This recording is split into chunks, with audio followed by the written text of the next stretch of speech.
তবে নেতাজির আত্মত্যাগ, গান্ধীজির লড়াই, বিনয় বাদলের আত্মত্যাগ লড়াই আমাদেরকে পাথে করে চলতে হবে। আমাদের এখন খুবই দরকার আপনার আমার মধ্য থেকে নেতাজিকে, আপনার আমার মধ্য থেকে গান্ধীজিকে, আপনার আমার মধ্য থেকে ওই ঝাঁসির রানী যেভাবে ছিল, আপনার আমার মধ্য থেকে বেগম হজরত মহলকে চাই, আপনার আমার মধ্য থেকেই মাতঙ্গিনী হাজরাকে চাই, আপনার আমার মধ্য থেকেই প্রীতিলতাকে আমরা চাই, আপনার আমার মধ্য থেকেই সেই লাখো লাখো কোটি কোটি স্বাধীনতা সংগ্রামীদেরকে আবার নতুন করে চাই। কারণ তাদের আত্মত্যাগ, তাদের আত্মবলিদান, প্রায় তারা 200 বছর ব্রিটিশদের বিরুদ্ধে লড়াই সংগ্রাম, আত্মত্যাগ, আত্মবলিদানের ফলে দেশের বৃহত্তম লিখিত সংবিধান আমাদেরকে উপহার দিয়ে গিয়েছে। তাদের ব্রিটিশদের বিরুদ্ধে লড়াইয়ের ফলে নারী তার স্বাধীনতা পেয়েছে, পুরুষ তার অধিকার পেয়েছে, বিভিন্ন সমাজের মানুষ তার অধিকার পেয়েছে, যেটি সংবিধানের পাতায় লিপিবদ্ধ আছে। আর আজকে দেখছি কিছু রাজনৈতিক কারবারিরা তাদের রাজনৈতিক স্বার্থ চরিতার্থের জন্য এই আইনগুলো সংবিধানের পাতায় লিপিবদ্ধ থাকলেও তারা বাস্তবের ক্ষেত্রে রূপ দিতে অস্বীকার করছে। আমরা ইন্ডিয়ান সেকুলার ফ্রন্ট, আমাদের লক্ষ্য উদ্দেশ্য একটাই, মানুষ তার অধিকার ফিরে পাক, মানুষ তার অধিকার ফিরে পাক। সংবিধান প্রদত্ত যে অধিকারগুলো আছে সেইগুলো শুধুমাত্রই সংবিধানের পাতায় লিপিবদ্ধ নয়, বাস্তবের নিরিখে, বাস্তবের সাথে যাতে তাল মিলিয়ে তারা অধিকার পায় তার সংগ্রাম করা। তাই বন্ধুগণ, আজকে আমাদের অধিকার সবার যে অন্যতম বিষয়বস্তুগুলো আছে, দাবিগুলো আছে, ওয়াকফ সংশোধনী আইন 2025 বাতিলের দাবি, সাথে সাথে ওবিসি সংরক্ষণের পুনর্বহাল এবং ফেক এসটি সার্টিফিকেট বাতিল, সর্বোপরি ভিন রাজ্যে যেভাবে পরিযায়ী শ্রমিকদের উপরে আক্রমণ নেমে আসছে তার প্রতিকার চেয়ে আজকে আমাদের অধিকার সভা। সর্বপ্রথমেই বলবো, যারা আজকে দর্শকের আসনে বসে আছেন, দাঁড়িয়ে আছেন, অগণিত নারী পুরুষ নির্বিশেষে দূরে কাছে আছেন, প্রত্যেককে আমি সংগ্রামী অভিনন্দন জানাবো আজকের এই মঞ্চ থেকে। সাথে সাথে মিডিয়ার যে সমস্ত বন্ধুরা আমাদের এই অধিকার সভার কার্যক্রম রাজ্যের বাইরে ছড়িয়ে দিতে সহযোগিতা করছেন, তাদেরকেও আমি ধন্যবাদ জানাবো। পরিশেষে আমি ধন্যবাদ জানাবো আমার প্রশাসনের কর্তারা, বন্ধুরা, আমাদের সমাজের যারা অন্যতম গুরুত্বপূর্ণ সদস্য, যাদের সহযোগিতায়, যাদের প্রচেষ্টায় আজকে আমাদের অধিকার সভা সুষ্ঠুভাবে চলছে এবং সুষ্ঠুভাবে সম্পূর্ণ হবে এই আশা রাখি। বন্ধুগণ, আজকে আমি কটা পয়েন্টের উপরে কথা বলবো তা নয়, আমি কিছু বেসিক আরও কিছু পয়েন্টের উপরে কথা বলতে চাই। বোদাই এসেছি মানে বোদাই এলাকার নামের সাথে সাথে একটি নাম খুব কানে বেজে ওঠে, সেটা কি? এখানকার হাই স্কুল। ঐতিহ্য এখানকার উত্তর 24 পরগনা জেলার একটা গুরুত্বপূর্ণ হাই স্কুল। কিন্তু দুর্ভাগ্য আমাদের, একটু খোঁজ নিয়ে যদি আমরা এই অঞ্চলের মানুষজন দেখি, তাহলে দেখা যাবে যেই পরিমাণে শিক্ষক ছাত্র রেশিও মেনটেন হওয়া দরকার, অর্থাৎ ছাত্রর সংখ্যা অনুযায়ী শিক্ষক দেওয়া দরকার, তার কিঞ্চিত পরিমাণ হচ্ছে না। ফলে ছাত্রের সংখ্যা বেশি, কিন্তু উল্টো দিকে দেখছি টিচারের সংখ্যা কম। সেই প্রশ্ন নিয়ে আমাদেরকে ঐক্যবদ্ধভাবে না কোশ্চেন করি, দলবদ্ধভাবে না কোশ্চেন করি, রাজ্য সরকারকে না প্রশ্ন করি, শিক্ষামন্ত্রীকে না প্রশ্ন করি, আপনাকে আমাকে তার আগেই ভাগ করে দেওয়া হচ্ছে আমরা ওরা ভেবে, আমরা ওরা করে দেওয়া হচ্ছে। একদিকে শুভেন্দু অধিকারী, অপরদিকে মমতা ব্যানার্জি, এই দুইজন মিলে, এদের দুই বর্তমান যে দুটো দল আছে, এরা মিলে পশ্চিমবাংলার অগণিত মানুষ, সহজ সরল সাদাসিধে মানুষকে এরা বারবার বোকা বানিয়ে দিয়ে যাচ্ছে। আজকে বোধহয় দাঁড়িয়ে আওয়াজ তোলা দরকার। বোধহয় হাই স্কুল একটা ঐতিহ্যবাহী হাই স্কুলে টিচার নাই কেন, এই প্রশ্নটা আমাদের করা দরকার। তার পরিবর্তে এই বোধহয় অঞ্চলের মানুষেরা ছুটে যাচ্ছে, কাউকে বলছে বাবু ফর্মটা ফিল আপ করে দাও, ফর্মটা ঠিক হয়েছে, ফিল আপটা ঠিক হয়েছে নাকি, ওটা নিয়ে তাদেরকে ব্যস্তর মধ্যে রেখে দিয়েছে। প্রশ্ন তোলা দরকার ছিল বোধহয় হাই স্কুলে লাস্ট ফিনান্সিয়াল ইয়ারে কম্পোজিট গ্রান্ট বাবদ কত টাকা প্রাপ্য ছিল, কত টাকা দেওয়া হয়েছে, এই প্রশ্নটা তোলার দরকার ছিল। এই প্রশ্ন আমরা কেউ তুলছি না। আমরা ভাবছি আমার মায়ের নাম, আমার বাবার নাম, আমার দাদুর নাম, আমার দাদিমার নাম 2002 ভোটার লিস্টে আছে নাকি দেখি, ওটা নিয়ে এসে আমাকে গণনা ফর্ম ফিল আপ করে জমা দিতে হবে। প্রশ্ন তোলার দরকার ছিল বোধহয় হাই স্কুলে যে টয়লেটটি আছে, আমি দায়িত্ব নিয়ে বলছি আগামীকাল হাই স্কুলে যাবেন, যদি রাতের মধ্যে পরিষ্কার করে দেয় তো ভালো কথা, গিয়ে দেখবেন গার্জেনরা যাবেন, আপনাদের মহিলা যারা স্কুলে পড়ে, আপনাদের পুরুষগুলো যারা স্কুলে পড়ে, বয়েজ টয়লেট, গার্লস টয়লেটে গিয়ে দেখবেন কি নোংরা অবস্থা হয়ে আছে, ওখানে ব্যবহারের অযোগ্য হয়ে আছে। তাই এখানে প্রশ্ন তোলা দরকার ছিল আমার বাড়ির ছেলে মেয়েগুলো বোধহয় হাই স্কুলে গিয়ে পড়াশোনা করে, প্রকৃতির ডাকে যখন তারা সাড়া দিয়ে যাওয়ার চেষ্টা করে, তারা ওই টয়লেটগুলো ব্যবহার করতে পারে না। আমি তথ্য দিয়ে বলছি পশ্চিমবাংলার যে স্কুলগুলো আছে তার 5 to 10% ওপরে টয়লেট তারা ব্যবহারযোগ্য নয়। এটা আমি আমার কথা বলছি না, ডেটা দিয়ে বলছি। কারণটা কি? প্রশ্ন তোলার কথা ছিল তো আমাদের এটা। আজকে তো আলোচনার দরকার ছিল এটা, যে বোধহয় হাই স্কুল, এত বড় হাই স্কুল, এত ঐতিহ্যশালী হাই স্কুলের টয়লেটের অবস্থা খারাপ কেন? তার পরিবর্তে এখন আমরা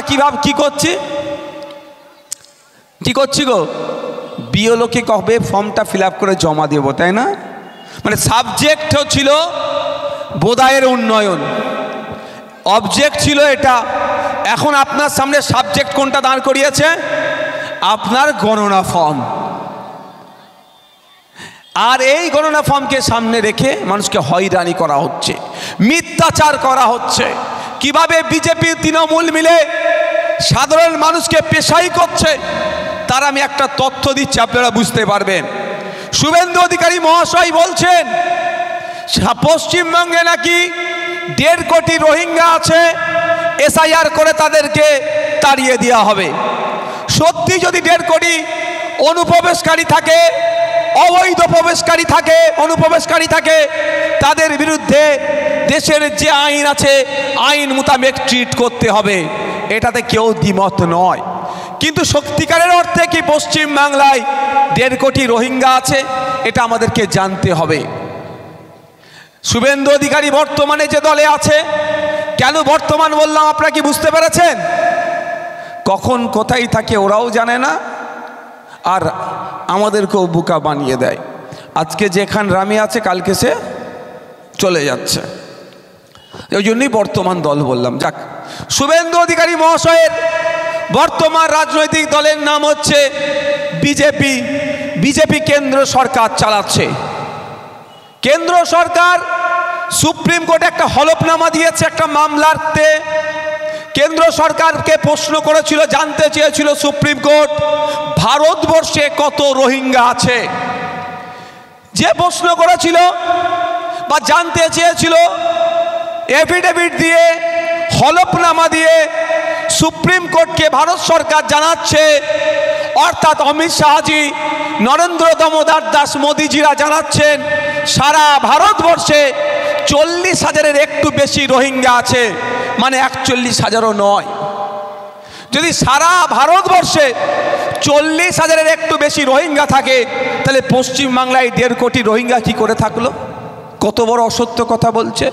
তাহলে তো ভারত সরকার সুপ্রিম কোর্টকে তথ্য দিয়ে বলতে পারতেন পশ্চিমবাংলায় 1.5 কোটি রোহিঙ্গা প্লাস পশ্চিমবাংলা ছাড়া ভারতবর্ষের বিভিন্ন প্রান্তে 40,000 যুক্ত আছে, এ কথা বলতে পারতো তো। তাহলে এ থেকে একটা প্রমাণিত হয় যে শুভেন্দু অধিকারী মহাশয় 1.5 কোটি রোহিঙ্গার যে গল্প শোনাচ্ছে সেটা শুধুমাত্র আইওস করার জন্য, মিথ্যাচার করার জন্য, পশ্চিমবাংলার মানুষকে বদনাম, পশ্চিমবাংলার মানুষের প্রতি তার বিদ্বেষের একটা জ্বলন্ত উদাহরণ। এটা বিশ্বাস করা যায় তো নাকি ভাই? তাহলে আমার প্রশ্ন এখানে, ভারত সরকার যেখানে বলছে যে পুরো ভারতবর্ষে 40,000-এর একটু বেশি রোহিঙ্গা আছে, আর শুভেন্দু বাবু যেখানে বলছে পশ্চিমবাংলায় 1.5 কোটি আছে, তাহলে পশ্চিমবাংলার সরকার কি করছে? শুভেন্দু অধিকারীর বিরুদ্ধে, তার বিরুদ্ধে ব্যবস্থা গ্রহণ করছে না কেন? এই প্রশ্নটা আমাদের করতে হবে তো নাকি? একটু সাড়া দেবেন না ঠান্ডা পড়ে গেছে? প্রশ্ন করা তো দরকার, প্রশ্ন করতে হবে। তাহলে পশ্চিমবাংলা সরকার কেন শুভেন্দু অধিকারীর এই কথাটার বিরুদ্ধে আইনত ব্যবস্থা গ্রহণ করছে না? এই প্রশ্নটা আমাদেরকে করতে হবে। শুভেন্দু বাবুর বিরুদ্ধে যদি পশ্চিমবাংলা সরকার আইনত ব্যবস্থা নেয়, তাহলে শুভেন্দু বাবু যেভাবে বিস্ফোরক মন্তব্য করছে, যেই মন্তব্যতে সম্প্রীতির বাংলায় যে কোনো টাইম অপ্রীতিকর ঘটনা ঘটে যাবে, এই সম্প্রীতির বাংলা, এই বাংলা ঐক্যের বাংলাতে যে কোনো টাইম অপ্রীতিকর ঘটনা ঘটে যাবে, হিংসা হতে পারে, অথবা বিভিন্ন ধর্মের মানুষের মধ্যে ফাটল তৈরি হতে পারে, যে বক্তব্য দিচ্ছে। এখন শুভেন্দু অধিকারীকে ধরে যদি জেলের মধ্যে রাখা হয় মিথ্যা তথ্য পরিবেশনের জন্য, তাহলে পশ্চিমবাংলায় ভাড়খাওয়া ভাষণ আর দেওয়ার লোক থাকবে না, পশ্চিমবাংলার সম্প্রীতি বিনষ্ট করার আর লোক থাকবে না। কিন্তু তৃণমূল কংগ্রেস তো চায় না পশ্চিমবাংলার সম্প্রীতি, পশ্চিমবাংলার ঐক্য। তৃণমূল কংগ্রেস ও বিজেপির সাথে তাল মিলিয়ে সাম্প্রদায়িক রাজনীতির চাষ করছে। কারণ শুভেন্দু অধিকারী যত সাম্প্রদায়িক কথা বলবে, হিন্দু মুসলমানের মধ্যে তত বিভাজন হবে, হিন্দু মুসলমানের মধ্যে যত বিভাজন হবে, প্রশ্ন তোলার লোক কমে যাবে, অথবা প্রশ্নটা দু সাইড থেকে একসাথে সম্মিলিতভাবে উঠবে না। এরা যেভাবে ব্যর্থ, এর ব্যর্থতার দায় ঢাকার জন্য এরা সাম্প্রদায়িক রাজনীতিকে বকলমে প্রমোট করছে। আপনারাই বলুন, আপনার আমার কপালে লিখে দিচ্ছে কি 1.5 কোটি রোহিঙ্গা আছে, তো রোহিঙ্গা তো নাই, মিথ্যা কথা বলছে, অসত্য কথা বলছে। তাহলে পশ্চিমবাংলার সরকারকে তো অপমান করছে শুভেন্দু বাবু, কি গো অপমান করছে তো নাকি? তাহলে অপমানের জবাব দেওয়ার জন্য পশ্চিমবাংলা সরকারের কাজ কি ছিল? শুভেন্দু বাবুর বিরুদ্ধে সুমোটা মামলা করে ধরে জেলের মধ্যে রেখে দেওয়া। শুভেন্দু বাবুকে জেলের মধ্যে রেখে দিলে পশ্চিমবাংলায় আর হিন্দু মুসলমানের মধ্যে বিভেদ লাগবে, এই কথা বলার কেউ সাহস দেখাতে পারবে না। কিন্তু তৃণমূল কংগ্রেস চায় না পশ্চিমবাংলার সম্প্রীতির মাটি, ঐক্যের মাটি, হিন্দু মুসলমান কাঁধে কাঁধ মিলিয়ে বসবাস করুক। তৃণমূল কংগ্রেস চায়, বিজেপি চায় হিন্দু মুসলমান আলাদা হয়ে যাক, ওদের ভোটটা আমরা ভাগ করে নেব, আর 5 বছর ধরে মানুষকে বোকা বানিয়ে রাখবো। তাই আমাদের ঐক্যবদ্ধ হতে হবে। একদিকে শুভেন্দু বাবুদেরকে জবাব দিতে হবে, উল্টো দিকে মমতা ব্যানার্জিদেরকে জবাব দিতে হবে। আমাদের প্রশ্ন তুলতে হবে, কে হিন্দু, কে মুসলমান, কে দলিত, কে আদিবাসী, কে নমশূদ্র, কে মতুয়া দেখার দরকার নাই। এই বোদায়ের মাটিতে দাঁড়িয়ে বোদায়ের হাই স্কুলের পরিকাঠামোর পরিবর্তন করতে হবে। এখানে ছাত্র শিক্ষক রেশিও মেনটেন করতে হবে। এখানকার স্বাস্থ্য পরিষেবার মান উন্নয়ন করতে হবে। এখানের কৃষকের গড়াই বাড়াতে হবে। এখানে কোনো পরিবহনের ব্যবস্থার উন্নতি করতে হবে। এ দাবি আমাদেরকে তুলতে হবে। তার পরিবর্তে আমরা কি করছি? আমরা ওদের খেলাতেই মিশে যাচ্ছি। ওরা আমাদের যে খাবার খাওয়াচ্ছে আমরা সেই খাবার খেয়ে নিচ্ছি। এত ঝিমিয়ে আছেন কেন আপনারা? বক্তব্য শেষ করে দেবো? তাহলে আমাকে ভাই রিয়াকশান দিতে হবে। আমি পেটের জ্বালায় রাজনীতিতে আসিনি, আর ক্ষমতা দখলের জন্য রাজনীতিতে আসিনি। আমি মাস্টার্স আমি আমাদের আলিয়া ইউনিভার্সিটিতে আমার ডিপার্টমেন্টের আমি অ্যাডমিশন নিয়েছি গ্র্যাজুয়েশনে। ফার্স্ট দিনই একটা টিচারের সাথে পরিচিত হয়েছিলেন, প্রফেসরের সাথে। তা ক্লাস নিতে একদিন তিনি বলছেন, পড়াতে আমাদেরকে বলছেন, তোমরা সব বুঝতে পারছো তো? আমরা বললাম স্যার হ্যাঁ। কিছু বললো স্যার হ্যাঁ, আর কিছু চুপ করে গেল। মাস্টার সাহেব বইটা বললো, মনে হয় আমি ঠিক করে পড়াতে পারছি না, তাহলে আজকে শেষ করে দিই। বলেছিল। আমার প্রফেসরের কাছ থেকে আমার একটা শিক্ষা। প্রফেসর কি শিক্ষা দিলেন? রিয়াকশান যত ভালো হবে তাহলে মনে হবে যে আমি পড়াচ্ছি তত ভালো। তো আপনাদের দিক থেকে রিয়াকশান যত ভালো আসবে আমার মনে হবে আমি কিন্তু সমাজের জন্য কিছু বলছি। আমি ক্ষমতা দখলের রাজনীতিতে আসি না। আমার ক্ষমতা হবে আমি মিনিস্টার হব, আমি মন্ত্রী হব, ও স্বপ্ন আমার নাই। আমি যদি মন্ত্রী হওয়ার জন্য পলিটিক্সে আসতাম তাহলে আমি এখন দুটো মন্ত্রী নিয়ে এখানে হয়তো হাজির হতাম, কিন্তু ওটা আমার দরকার নাই। আমি মানুষের পাশে থাকবো, মানুষের সাথে থাকবো, মানুষের হয়ে কথা বলবো। সে যে কোনো জাত, ধর্ম, বর্ণ আমার কাছে সেটা বড় প্রশ্ন নয়। আমার কাছে প্রশ্ন এটাই যে কোনো মানুষের সাথে যদি অত্যাচার, অন্যায় হয়, যে মানুষ অত্যাচারের শিকার তার পাশে দাঁড়াবো। যে অত্যাচার করছে সামনেওয়ালা যত শক্তিশালী হোক না কেন তার বিরুদ্ধে আমি লড়াই সংগ্রাম জারি রাখবো। তাতে একবার কেন, যদি 100 বার আমাকে জেলে দেয় আমি দ্বিধা কণ্ঠরোধ করব, আমার কণ্ঠরোধ হবে না। 100 বার আমি মানুষের জন্য জেল খাটতে প্রস্তুত আছি। আপনারা, আমি অবাক হয়ে যাচ্ছি কি পরিস্থিতির মধ্যে দিয়ে চলছে। আজকে আমাদের প্রশ্ন করা দরকার যে এখান মধ্যে আপনার বারাসাতের মাটি, আমডাঙ্গার মাটি, মধ্যম গ্রামের মাটি, এই মাটিতে আজকে কিভাবে অন্যায় অনাচারের চাষ হচ্ছে এটা বন্ধ করার জন্য প্রশ্ন করা দরকার। সেই প্রশ্ন আমরা করছি না, উল্টে আমরা স্রোতের সাথে গা ভাসিয়ে দিচ্ছি। তাই বন্ধুগণ, আমাদের একটু ভাবতে হবে।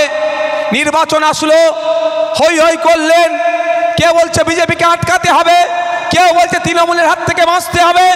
এই বিজেপিকে আটকাবার নামে আপনার কাছ থেকে তৃণমূল ভোটটা লুট করলো, আর তৃণমূলের অত্যাচার থেকে বাঁচানোর নামে বিজেপি আপনার কাছ থেকে ভোটটা লুট করলো। প্রকৃত অর্থে দেখুন, দুজন দিনের শেষে এক জায়গায় বসে গল্প করছে আর আপনাকে আমাকে লড়িয়ে দিচ্ছে নিজেদের মধ্যে।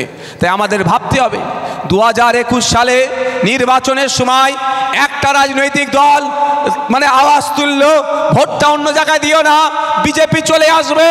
আপনারা ভরসা করলেন, ওদের ট্যাপে পা দিলেন, ওদের দেওয়া ঔষধ আপনি গিলে নিলেন। আপনাকে বিজেপি আটকানোর স্বপ্ন দেখালো, আপনি বিজেপি আটকানোর জন্য তৃণমূলকে ভোটটা দিলেন। কিন্তু আজকে 2021 থেকে ভোটটা দিয়েছেন, আজকে 2025, 4.5 বছর হতে চলেছে। আপনারা বুকে হাত দিয়ে বলুন, আপনাদের ভোটটা সত্যিকারের অর্থে বিজেপিকে আটকানোর জন্য কাজে লাগলো না, বকলেমে তৃণমূলকে ভোটটা দিয়ে বরঞ্চ বেশি করে বিজেপির চাষ বাংলায় হলো। আপনারা বলুন, আজকে বিজেপি আর একটা দল তৃণমূলের এই নোংরামি, তৃণমূলের এই হিংসা, তৃণমূলের বোম গুলি পিস্তল, তৃণমূলের এই অন্যায়, তৃণমূলের এই কাটমানি, তৃণমূলের এই অত্যাচার, তৃণমূলের এই অনাচার বন্ধের জন্য বিজেপি বলেছিল আমাকে ভোটটা দাও, আমি এই তৃণমূলের বিরুদ্ধে ব্যবস্থা গ্রহণ করব। ব্যবস্থা গ্রহণ তো দূরের কথা, বরঞ্চ তারা মাখামাখি হওয়ার পরে অবশেষে একজন জেল থেকে বার হতে বাকি ছিল, সে পার্থ চ্যাটার্জি, তাকেও তারা জামিনের ব্যবস্থা করে দিল। লাভটা কি হলো? আপনার 5টা বছর নষ্ট হলো। আপনি চাইছেন কি? একটা ভালো সরকার, তাই না? আপনি ভোটটা কেন দেবেন? আমি চোর ডাকাতের কথা বাদ দিয়ে আজকে এই প্রসঙ্গে আলোচনা করব। কারা শুনতে রাজি আছেন হাত তুলুন তো। আমি এই বিষয়টা নিয়ে একটু আমাদের সিস্টেমটা নিয়ে একটু আলোচনা করব। আপনারা শুনতে রাজি আছেন? হাত তুলে দেখান তো, শেষের দিকে যারা আছে রাজি আছেন আপনারা? আমি একটু সিস্টেম নিয়ে আজকে আলোচনা করতে চাই। মায়েরা, চোর ডাকাত কে নতুন করে বলতে লাগবে? কেউ বলতে লাগবে চোর ডাকাত কারা এখানে?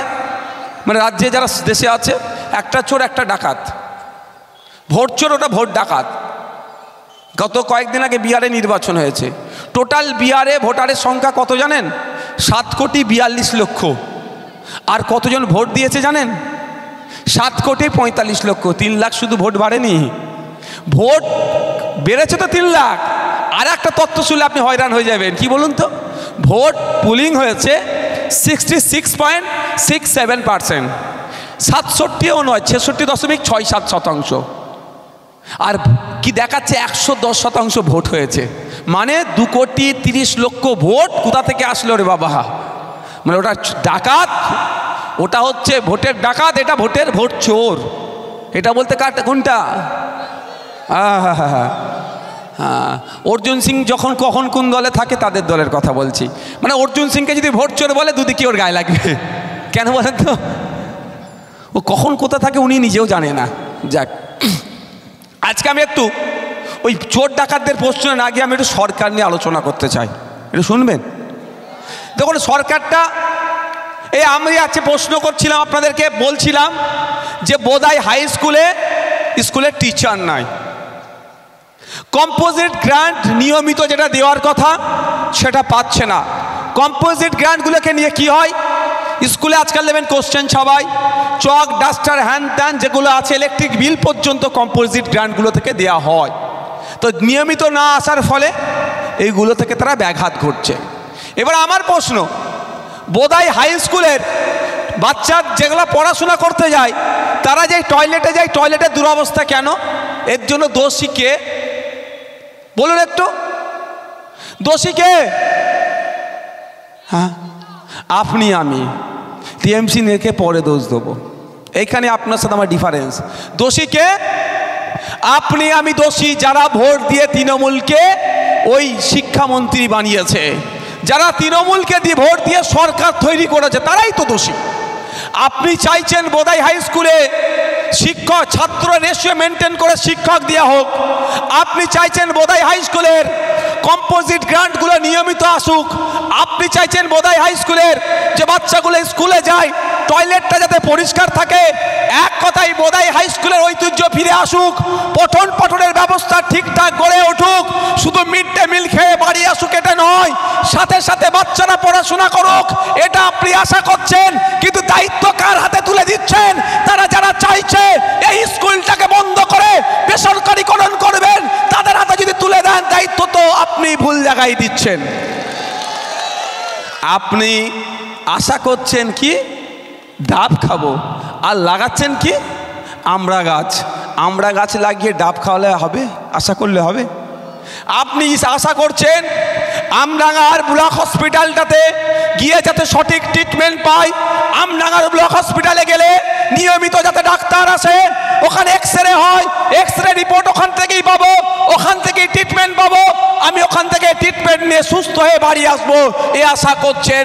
কিন্তু খোঁজ নিয়ে দেখুন, আমডাঙ্গা হসপিটালে যাবেন নিয়মিত ডক্টর পাবেন না, ডক্টর থাকলে নার্স নাই, নার্স থাকলে ঔষধ নাই, আবার অনেক ক্ষেত্রে দেখবেন এক্সরে করার দরকার আছে, এক্সরে মেশিন থাকলে তো টেকনিশিয়ান নাই, টেকনিশিয়ান থাকলে ওই যে রিপোর্ট প্রিন্ট হয়ে আসবে সেটা নাই।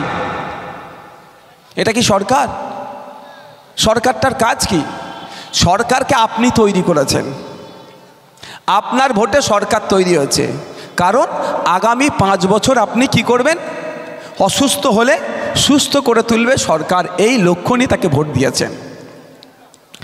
আগামী দিনে আপনি স্কুলে আপনার বাচ্চাটাকে পাঠাবেন, ওখানে শিক্ষার পরিবেশ থাকবে, আপনার বাচ্চাটি ওখানে পড়াশোনা করে বুনিয়াদী শিক্ষা থেকে শুরু করে সে শিক্ষা অর্জন করবে, এই জন্য সরকার তৈরি। এটা পাচ্ছেন কি? এই কারো কি অসুবিধা হচ্ছে না কি বলো তো? তো ওটা কারা লাফালাফি করছে ওখানে? ধরে বার করে দাও একদম।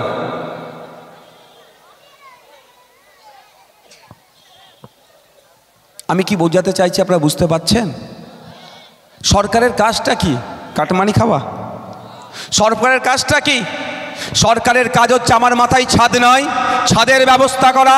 সরকারের কাজ আমার পেটে খিদে আছে, খাদ্যের ব্যবস্থা করা। সরকারের কাজ আমি অসুস্থ, আমাকে সুস্থ করে তোলা। সরকারের কাজ আমি পড়াশোনা করতে চাই, সেই পরিবেশ আমাকে দেওয়া। সরকারের কাজ হচ্ছে কৃষকের মাসিক গড় আয় বাড়ানো। সরকারের কাজ হচ্ছে ওই আমাদের চা বাগানের চা শ্রমিকদের মিনিমাম ওয়েজেস ঠিক করা। সরকারের কাজ হচ্ছে আপনাকে সুষ্ঠু সমাজ ব্যবস্থা দেওয়া। সরকারের কাজ হচ্ছে আপনি যাতে ভালো থাকেন তার ব্যবস্থা করা। কিন্তু তার পরিবর্তে আমরা কি দেখছি? সরকারের সাথে গুটি কয়েক লোক যারা জুড়ে আছে তারা তাদের প্রভাব প্রতিপত্তি বাড়াচ্ছে, তাদের অ্যাসেট বাড়াচ্ছে, কিন্তু সাধারণ মানুষ যাদের ভোটে সরকার তৈরি হলো তারা ক্রমশ পিছিয়ে যাচ্ছে, বঞ্চিত হচ্ছে। তাহলে ভুল জায়গায় তো আপনারা ভোটটা দিয়েছেন। তাহলে আপনি এত বড় পাওয়ারফুল, আপনি সরকার তৈরি করছেন। কি বলছি বুঝতে পেরেছেন? হে আপনারা যারা চটে বসে আছেন, যারা আপনারা নিচে বসে আছেন, আপনারা এতটাই পাওয়ারফুল, মোদিজিকে আপনারাই তৈরি করেছেন। আপনারা এতটা পাওয়ারফুল, মমতা ব্যানার্জিকে আপনারা তৈরি করেছেন। আপনারা এতটা পাওয়ারফুল, ব্রাত্য বসুকে শিক্ষামন্ত্রী তৈরি করেছেন। আপনারা এতটাই পাওয়ারফুল, মমতা ব্যানার্জিকে স্বাস্থ্যমন্ত্রী তৈরি করেছেন। আপনারা এতটাই পাওয়ারফুল, স্নেহাশিস বাবুকে আপনারা ট্রান্সপোর্ট মিনিস্টার তৈরি করেছেন। কিন্তু দুর্ভাগ্য, ট্রান্সপোর্ট মিনিস্টার তৈরি করলেন, হেলথ মিনিস্টার তৈরি করলেন, এডুকেশন মিনিস্টার তৈরি করলেন, লেবার মিনিস্টার তৈরি করলেন, কিন্তু দিনের শেষে তারা মোটা অঙ্কের মাইনে পাচ্ছে। আপনি আবার তাদেরকে মাইনে দিয়ে রেখেছেন, কারো 1.5 লাখ টাকা, কোনো বিধায়ককে 1,21,000 টাকা আপনি তাদেরকে দিয়ে রাখলেন। তারা উপকৃত হলো, ফোন খরচের জন্য তারা মাস গেলে 5,000 টাকা করে পাচ্ছে, যেখানে 1 বছরের প্যাক 5,000 টাকার মধ্যে হয়ে যায়। মাস গেলে আপনারাই তাদেরকে 5,000 টাকা করে দিচ্ছেন। তারপরেও দেখেন ওরা বিত্তশালী ক্রমশ হয়ে যাচ্ছে, আর আপনারা ক্রমশ পিছন দিকে যাচ্ছেন। তাহলে আমাদের কি করতে হবে? এবার সরকার নিজেরা তৈরি করবে। আবার ক্ষমতা আছে, আপনি শিক্ষামন্ত্রী তৈরি করলে স্কুলের হাল পরিবর্তন হয়ে যাবে। আপনি হেলথ মিনিস্টার তৈরি করে নিজে থেকে হসপিটালের আমূল পরিবর্তন হয়ে যাবে।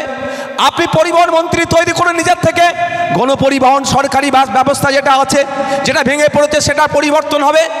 আপনি অর্থমন্ত্রী তৈরি করুন, আমাদের পুলিশ সহ সরকারি কর্মচারীদের কেন্দ্রীয় সমহারে ডিএর ব্যবস্থা হয়ে যাবে। আপনাকে আমাকে তৈরি করতে হবে। তো আমি একবার চ্যালেঞ্জ করেছিলাম, 6 মাসের জন্য আমাকে দিক অর্থ দপ্তর, যা প্রকল্প চলছে একটাও বন্ধ হবে না। সরকারি কর্মচারীদের কেন্দ্রীয় সমহারে ডিএ দেব, এবং সাথে সাথে কি বলেছিলাম, যে প্রকল্পগুলো চলছে একটাও বন্ধ করব না। যদি ফেল হয় কোনোদিন আর রাজনীতির মঞ্চে উঠব না। কিন্তু মমতা ব্যানার্জি চ্যালেঞ্জ অ্যাকসেপ্ট করেনি। জায়গা আছে তো। তাহলে আমরা আমাদের ভুলটা নিজেরাই করছি। সব ভোটের আগে একদম 4.5 বছর আমরা এই করেঙ্গা ত্যান করেঙ্গা, এটা চলবে না, ওটা চলবে না, এ খারাপ ও খারাপ, খুব ফতোয়া দিলাম, খুব কথা বললাম, ভোটের সময় সব ভুলে গেলাম। তাই আপনাদের বলবো, আপনাকে আমাকে ভাবতে হবে আপনার আমার পাওয়ারটা কত। দেশের সংবিধান আর্টিকেল 326 সংবিধানে, ভারতের সংবিধানে 326 নম্বর ধারাতে আপনাকে একটা পাওয়ারফুল অস্ত্র দিয়েছে। যে অস্ত্রটা AK-47 থেকেও পাওয়ারফুল, যে অস্ত্রটা M5 থেকেও পাওয়ারফুল, যে অস্ত্রটা এই যুদ্ধে যত রকম সরঞ্জাম আছে তার থেকেও বেশি পাওয়ারফুল, সেটা কি বলুন তো? আপনার ভোটিং রাইট। ভারতের সংবিধানে 326 নম্বর ধারায় বলা হচ্ছে, স্বাধীন দেশের নাগরিক, ভারতের নাগরিক হতে হবে, 18 বছরের ঊর্ধ্বে হতে হবে, সেই ভোটদানের স্বাধীনতা আছে। আপনার ভোটদানের মাধ্যমেই দেশের প্রধানমন্ত্রী তৈরি হয়, আপনার ভোটদানের মাধ্যমেই রাজ্যের মুখ্যমন্ত্রী তৈরি হয়, আপনার ভোটের মাধ্যমেই আপনার এলাকার জনপ্রতিনিধি তৈরি হয়, আপনার ভোটদানের মাধ্যমেই আপনার পঞ্চায়েতের প্রধান তৈরি হয়, আপনার ভোটের মাধ্যমেই আপনার বুথের মেম্বার তৈরি হয়। সুতরাং আপনার হাতে এই পাওয়ারটা, সংবিধান এত বড় পাওয়ার দিয়েছে, এত ক্ষমতা দিয়েছে, আপনি সেটাকে সঠিকভাবে ইউজ করতে পারছেন না বলে স্বাধীনতার 79 বছর পরেও আমাদেরকে এখনো বলতে হচ্ছে, কেন আমার বাচ্চাগুলো যখন স্কুলে যায় ওই টয়লেটটা কেন এখন ক্লিন নাই। এখনো বলতে হচ্ছে, আমি যখন হসপিটালে যাচ্ছি কেন আমি ঔষধ পাচ্ছি না। এখনো বলতে হচ্ছে, আমি কৃষক কেন বিলো 8,000 মাস গেলে ইনকাম করছি। এখন আমাদেরকে এই নিয়ে চর্চা করতে হচ্ছে। তাই বাংলার মানুষ, বোদায়ের মানুষ, সজাগ হন, সতর্ক হন, ধর্মীয় মেরুকরণের ফাঁদে পা দেবেন না। আপনাদের অধিকার আপনারা প্রতিষ্ঠিত করুন। আপনারা সঠিক জায়গায় ভোট দিয়ে আপনাদের প্রতিনিধিকে আইনসভার মধ্যে পাঠান। একজন হলো আইনসভার মধ্যে গিয়ে বলে পুরো বাংলাকে হিলিয়ে রাখতে পারে, তার জ্বলন্ত উদাহরণ ভাঙড়ের বিধায়কের কাছ থেকে আপনারা দেখে নেন। আপনাদের বলবো, আগামী দিন আসছে, আমডাঙ্গা থেকে আপনাদের জনগণের জনপ্রতিনিধি পাঠাবেন।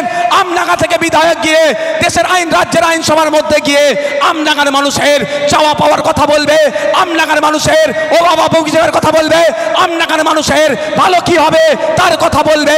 আমডাঙ্গার শিক্ষা প্রতিষ্ঠান, আমডাঙ্গার স্বাস্থ্য কেন্দ্র, আমডাঙ্গার সম্প্রীতি, আমডাঙ্গার ঐক্য, আমরা এক কথায় আমডাঙ্গার মানুষ যাতে ভালো থাকে, যেখান থেকে তৈরি হয় সেই জায়গাটির নাম হচ্ছে আইনসভা, বিধানসভা।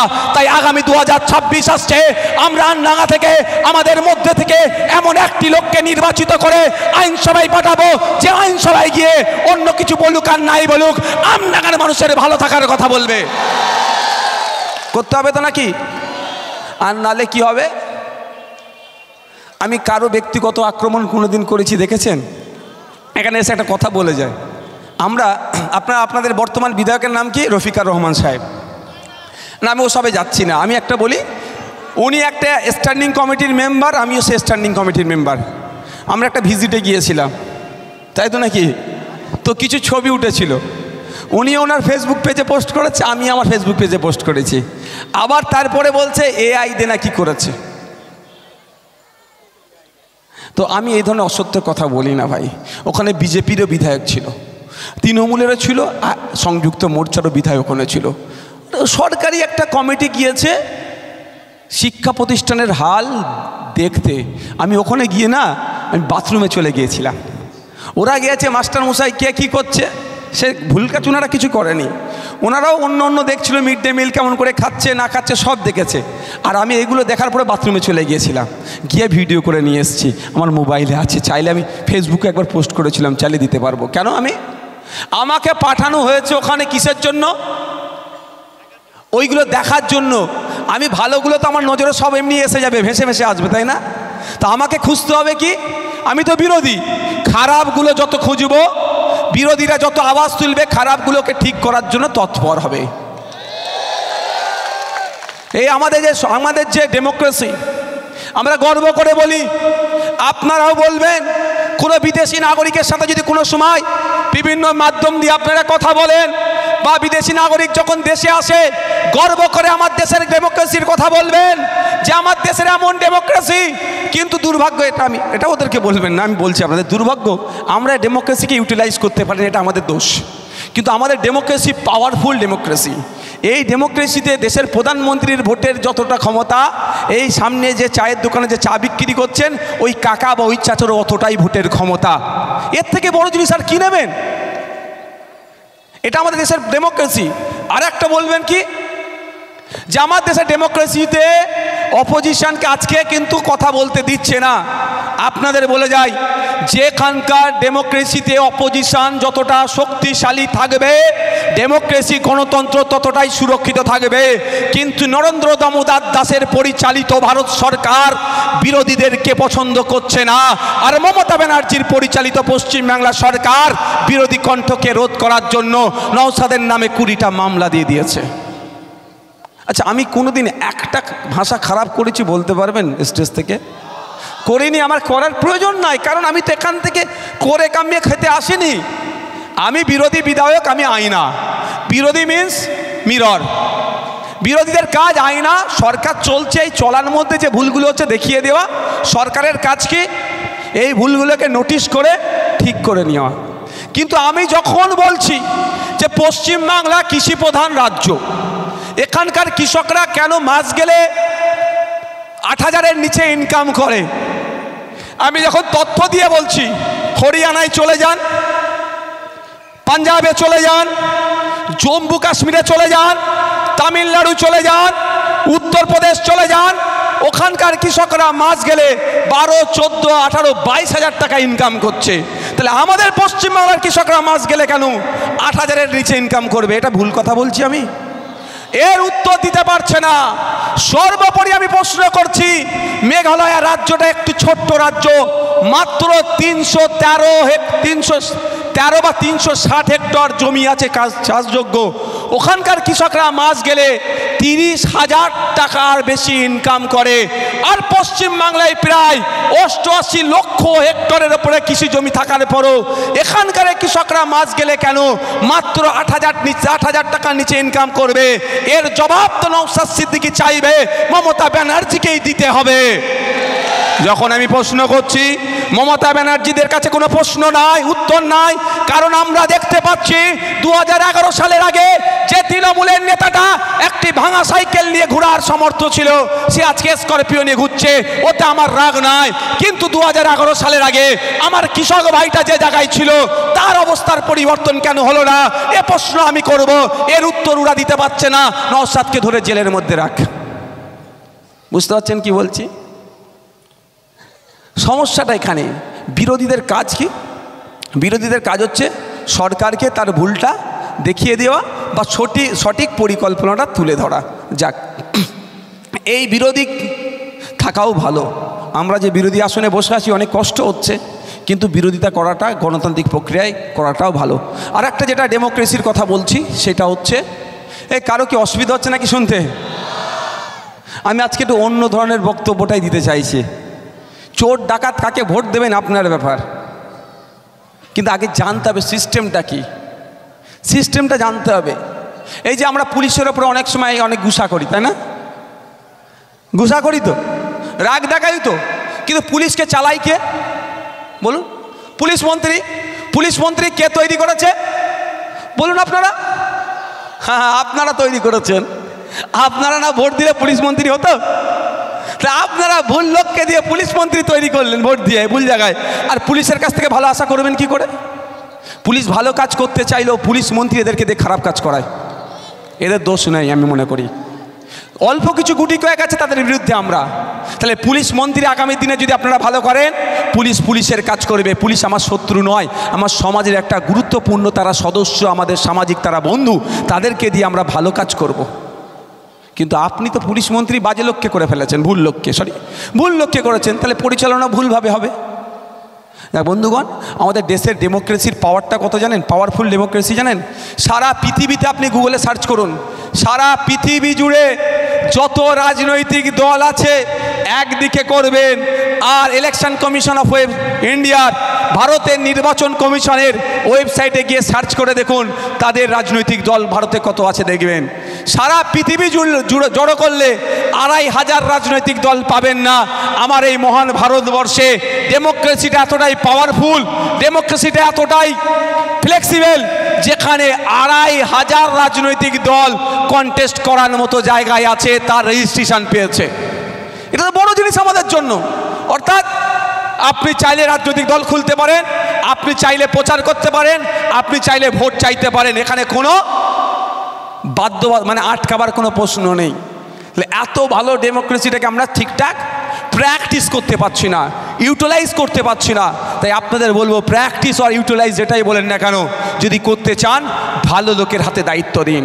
যে ভালো লোকের হাতে দায়িত্ব দিলে, যে স্বপ্ন দেখে যে আগামী দিনে যদি আপনারা এই বিশ্বজিৎ দ্বারা যদি আপনারা আমাদেরকে আগামী দিনে যদি এই বাংলা পরিচালনার দায়িত্ব তুলে দেন, আপনাদের এখানে বোধহয় এসে আপনাদের কথা দিয়ে যাচ্ছি, এই জেলার মানুষকে কলকাতার পিজি হসপিটালে, কলকাতার আরজি করে, কলকাতার এনআরএসে, কলকাতার স্টার সরকারি হসপিটালে যেতে লাগবে না।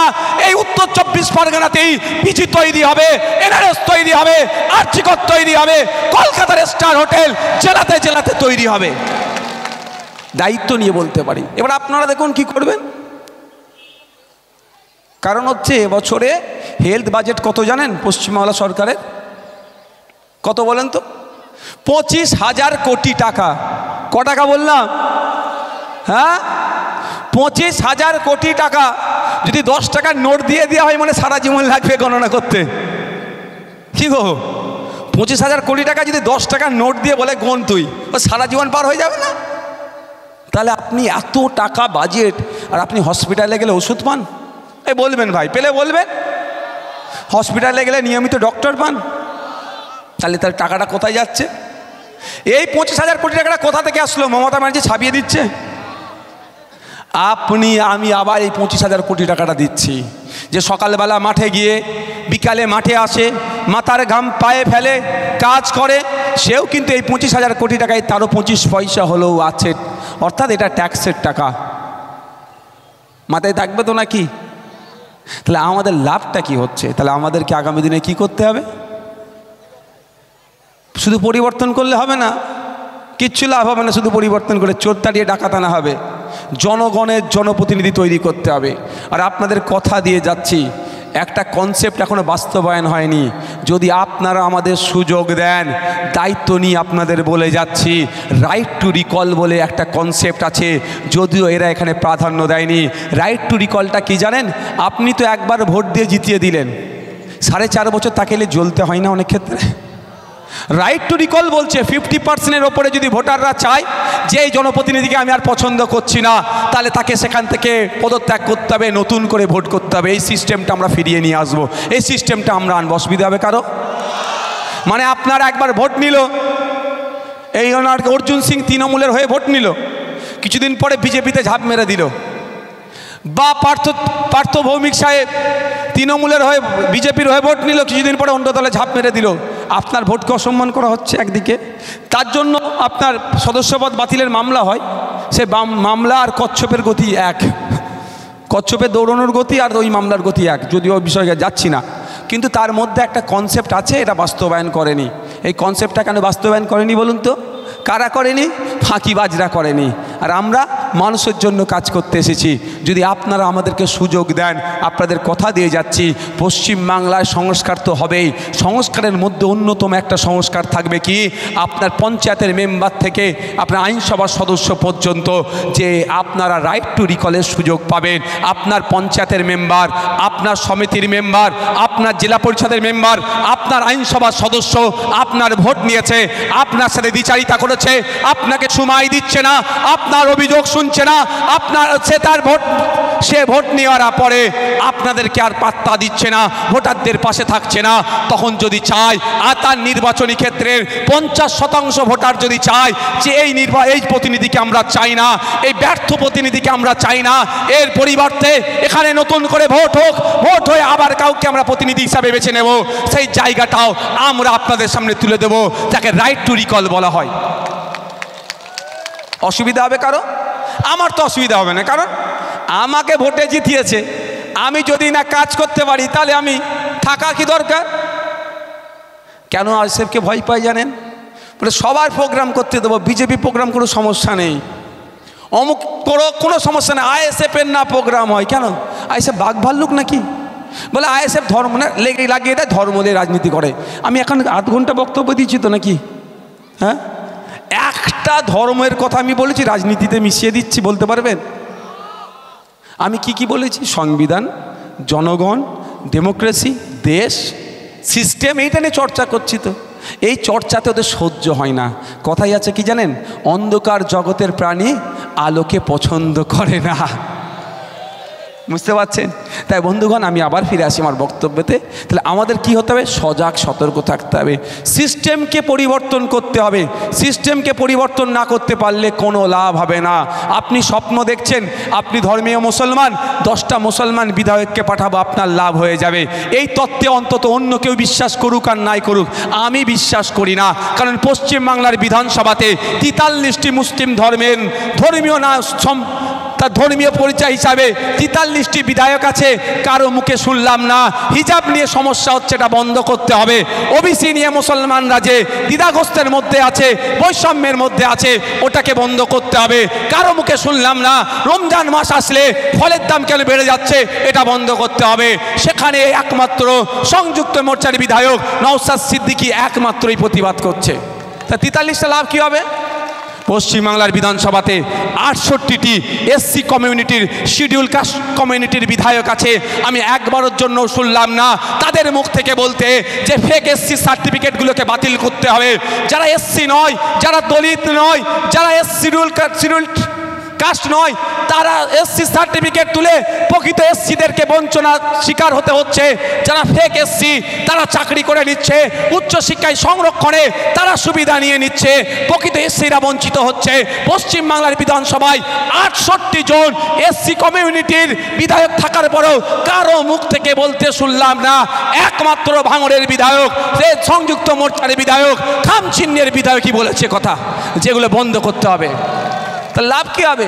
দলিত ভাইরা যদি মনে করে এই আমার জাত ভাই যাচ্ছে, বোঝানোর জন্য বলি, মুসলমানরা যদি মনে করে আমার জাত ভাই ফিরাদ হাকিম আমার কথা বলবে, ও ঘোড়ার ডিম, ও বেশি আপনার ক্ষতি করে দেবে। আমার দলিত ভাইরা যদি মনে করে আমার দলিত যাচ্ছে, আমার অনেক কথা বলে ফেলবে। আমার 4 বছরের অভিজ্ঞতা ওই আইনসভার মধ্যে, তা নিয়ে আপনাদের সামনে তুলে ধরছি। কিচ্ছু নয়, এরা নিজেদের ব্যাংক ব্যালেন্স, নিজেদের প্রভাব প্রতিপত্তি বাড়ানোর জন্য কখনো ফিরাদ হাকিম বড় মুসলমান সাজে, তো কখনো কেউ বড় দলিত সাজে। এর বাইরে এরা কিচ্ছু বোঝে না, নিজেদের পরিবার ছাড়া আপনাদের কথা একবারও ভাবে না। এবার আসা যাক, পশ্চিমবাংলার বিধানসভায় 18 জন আদিবাসী সম্প্রদায়, এসটি শিডিউল ট্রাইব সমাজের বিধায়ক আছে, কিন্তু বিধানসভার মধ্যে তারা একবারের জন্য বলতে শুনিনি তাদেরকে যে সাঁওতালি ভাষায় অলচিকি লিপিতে আলাদা শিক্ষা বোর্ড দিতে হবে, আদিবাসীদের উন্নয়নের জন্য, আদিবাসীদের ছেলেদের মেয়েদের জন্য নতুন হোস্টেল তৈরি করতে হবে। দুর্ভাগ্য আমাদের পশ্চিমবাংলার 18 জন আদিবাসীদের মানে তারা একবারের জন্য প্রশ্ন করে না যে লাগাতার 3টে বছর কোন এসটি এসসি সমাজের ছেলে মেয়েদের জন্য নতুন কেন হোস্টেল তৈরি হয়নি, বরঞ্চ যে হোস্টেলগুলো আছে বন্ধ কেন করে দিচ্ছে। এ প্রশ্নের উত্তর তারা চায়নি, এ প্রশ্ন তারা করেনি। ফেক এসটি এসসি সার্টিফিকেটের এত রমনামা কেন? দলিত আদিবাসী সমাজের বিধায়কেরা একথা বলেনি জলজমি জঙ্গলের স্বাভাবিক অধিকার কেন কেড়ে নেওয়া হচ্ছে, জঙ্গল থেকে কেন আদিবাসীদেরকে উচ্ছেদ করে দেওয়া হচ্ছে, দেউচা পাঁচামি দেখে কয়লা খনির নামে আদিবাসীদেরকে কেন উচ্ছেদ করে দেওয়া হচ্ছে। 18 জন আদিবাসী বিধায়ক থাকার পরেও কারো মুখ থেকে শুনেনি। একমাত্র ভাঙড়ের বীর পুরুষেরা তারা ভরসা করে শরতের বিপক্ষে গিয়ে বিজেপি তৃণমূলের বাইনারির বাইরে গিয়ে আমাকে বিধানসভায় পাঠিয়েছে। ওখানে দাঁড়িয়ে আমি ফেক এসটি সার্টিফিকেটের বিরুদ্ধে কথা বলি, আদিবাসীদের অত্যাচারের বিরুদ্ধে কথা বলি, দলিতদের উপর অত্যাচারের বিরুদ্ধে কথা বলি, মুসলিমদের উপর অত্যাচারের বিরুদ্ধে আমি কথা বলি, আর কেউ বলে না। তাহলে কি শুধু দেখি সুরাত দেখে ভোট পাঠালে কিছু হবে তো নাকি? সুরাত দেখে মুখ দেখে জিতিয়ে কোনো লাভ হবে না। আমি মুসলমানকে জিতালে লাভ হবে ওই তত্ত্ব আমি বিশ্বাস করি না। আমি দলিতকে জিতালে লাভ হবে ওই তত্ত্ব আমি বিশ্বাস করি না। আমি আদিবাসীকে জিতালে আমার কথা বলবে ওই তত্ত্ব আমি বিশ্বাস করি না। আমি এতটুকুই বিশ্বাস করি জনগণের জনপ্রতিনিধি তৈরি করতে হবে, যে আইনসভার মধ্যে গিয়ে মানুষের অধিকারের কথা বলবে, স্বাস্থ্যের কথা বলবে, কর্মসংস্থানের কথা বলবে, শিক্ষার কথা বলবে। আইনসভার মধ্যে গিয়ে লিলি বিস্কুট কোম্পানির যে জমিটা আছে বেসরকারিকরণের চক্রান্ত চলছে, বিক্রি করে দেওয়ার চক্রান্ত চলছে, ওটা বন্ধ করতে হবে, বিক্রি করতে দেওয়া যাবে না। ওখানে ফ্যাক্টরি তৈরি করতে হবে, সরকারকে দায়িত্ব নিতে হবে, এলাকার মানুষের কর্মসংস্থানের ব্যবস্থা করতে হবে। এই ধরনের বলার লোককে আইনসভার মধ্যে পাঠাতে হবে। কি বলছি বুঝতে পেরেছেন? আপনি আপনার মুখ, আচ্ছা আমডাঙ্গায় যদি আমি ভর্তি হচ্ছি 5 লাখ মানুষ আছে টোটাল, 5 লাখ মানুষের বিভিন্ন সমস্যা আছে তো 5 লাখ মানুষ যেখানে আইন তৈরি হয় গিয়ে বলতে পারবে? ঢুকতে দেবে আপনাকে? আগে বলে। সারা পশ্চিমবাংলায় তো 10.5 কোটি মানুষ আছে, 7.5 কোটি মতো ভোটার আছে। সবাই যদি বলে আইনসভার মধ্যে গিয়ে আমি একটু করে বলবো, হবে? টাইম পাওয়া যাবে না? পৌঁছাতে পারবে? সম্ভব না। সেই জন্য কি আছে? জনপ্রতিনিধি। তাহলে সারা পশ্চিমবাংলা থেকে 294 জনকে আপনি আমি নির্বাচন করে পাঠাই, তারা গিয়ে আইনসভার মধ্যে আইন তৈরি করবে বা আইনের অ্যামেন্ডমেন্ট করবে, সংশোধন করবে। কি? মানুষের স্বার্থে, মানুষের জন্য বলবে কথা। আর বিধায়কগুলো গিয়ে ওখানে যেখানে আইন তৈরি হয় সেখানে গিয়ে কি বলবে? যে আমি এই বিধানসভা থেকে এসেছি, এখানকার মানুষের এই দরকার। আচ্ছা আপনার আমডাঙ্গার মানুষ তো নাকি? হ্যাঁ, না বাইরে থেকে ভাড়া করে নিয়ে এসেছি কাউকে? আচ্ছা কাউকে কি বিরিয়ানির প্যাকেট দিয়ে নিয়ে আসা হয়েছে? হ্যাঁ, 500 টাকা দিয়ে নিয়ে আসা হয়েছে? তাহলে আপনারা বলুন, আপনাদের এখানে একটা কোল্ড স্টোর আছে? কোথায় আছে? আমডাঙ্গা বিধানসভাতে আছে? আমি গল্প বলছি আমডাঙ্গা বিধানসভার কথা। আমডাঙ্গায় আছে?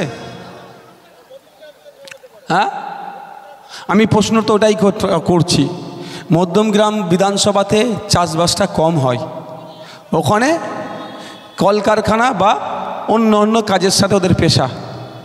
আমডাঙ্গা বিধানসভার 70% ওপরে মানুষ চাষবাসের সাথে যুক্ত। তাহলে আমডাঙ্গাতে একটা কোল্ড স্টোর আছে? তাহলে আমাদের আইনসভার সদস্য আমডাঙ্গার বিধায়ককে গিয়ে কি বলা দরকার বিধানসভার মধ্যে? যে আমডাঙ্গার চাষিরা উৎপাদিত ফসলের সঠিক দাম পায় না, ফলে তারা তাদের ফসল তুলে বেশি দিন রাখতে পারে না, তাদের বিক্রি করে দিতে হয়। মধ্যিখানে দালালরা সেই সুযোগটা কাজে লাগিয়ে অল্প দামে কৃষকদের কাছ থেকে মালটা কিনে নেয়, বেশি দামে বিক্রি করে। কিন্তু স্বামীনাথন কমিশনের যে সুপারিশ অনুযায়ী কৃষকরা তাদের উৎপাদিত ফসলের দাম পাচ্ছেন না। যদি আমডাঙ্গাতে একটি মাল্টিপারপাস কোল্ড স্টোর থাকে, হিমঘর থাকে, তাহলে কৃষকরা দেখছে উৎপাদিত ফসলের দাম আমি পাচ্ছি না, দরকার নেই তোমাকে দাম দিতে হবে না, আমি আমার ফসল নিয়ে গিয়ে আমি কোল্ড স্টোরে রেখে দিলাম, যখন দাম পাবো আস্তে আস্তে ছাড়বো। তাহলে মধ্যিখানে কৃষকরাও যে তার আর্থিকভাবে দুর্বল হচ্ছে, তাহলে বাঁচত তো নাকি ভাই? এটা হয়েছে কি? তাহলে আমডাঙ্গার বিধায়কের কাজ কি? আইনসভার মধ্যে গিয়ে যেখানে আইন তৈরি হয় সেখানে বলিষ্ঠ কণ্ঠে বলা, আমাকে যারা ভোট দিয়ে নির্বাচন করে বিধায়ক বানানোর জন্য মাস গেলে 1,21,000 টাকা যাদের জন্য আমি পাচ্ছি, তাদের দুরবস্থা হচ্ছে, তারা উৎপাদিত ফসলের সঠিক দাম পাচ্ছে না। কখনো গাজর উৎপাদিত হলেও গাজরের সঠিক দাম পাচ্ছে না, যা ফসলি উৎপাদন করি সঠিক দাম পাচ্ছে না।